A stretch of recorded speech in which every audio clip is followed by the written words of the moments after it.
అక్వేరియంని ఇట్లా సెట్ చేయడానికి లిటరల్లీ చుక్కలైతే కనబడ్డాయి. సో, చిన్నప్పటి నుంచి ఉన్న ఆశ అనమాట అక్వేరియం అనేది నాకు ఒకటి పెద్దది ఉండాలని చెప్పేసి. సో, ఎట్లాస్తానైతే నేను చేపించుకుంటున్నాను. మనం ఆర్డర్ చేసిందైతే 5 ఫీట్ ట్యాంక్ అనమాట. అక్కడనే చేసి తీసుకురావడం లిటరల్లీ చాలా కష్టం. సో, ఇంట్లోనే ప్రిపేర్ చేసినారు. ప్రిపేర్ చేసినాక ఒక 3 రోజులైతే దాన్ని వదిలేసినారు అనమాట డ్రై అవ్వడానికి. ఇన్ ద మీన్ టైమ్ మనం చేయాల్సిన వర్కౌట్లు అన్నీ కూడా చేసుకున్నాం అనమాట. అన్ని రికార్డ్ చేయలేకపోయినాను అండ్ అన్ని పెట్టలేను ఇక్కడ. యాక్చువల్ స్టంట్ అనేది ఇక్కడ మొదలైందనమాట. ఏమైందంటే వాళ్ళు ఏదైతే అక్వేరియం చేసినారో అది కింద అతుక్కుపోయిందనమాట.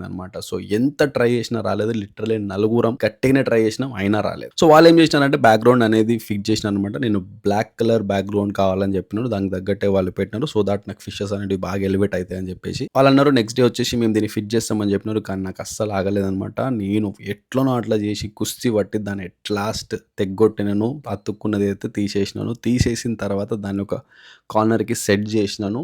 అండ్ వాటర్ కూడా పోసినాను. ఎన్ని బకెట్స్ ఆఫ్ వాటర్ పడ్డాయో గెస్ చేయండి. కింద కామెంట్ చేయండి. నెక్స్ట్ అప్డేట్స్ కోసం ఫాలో కూడా కొట్టేసేయండి.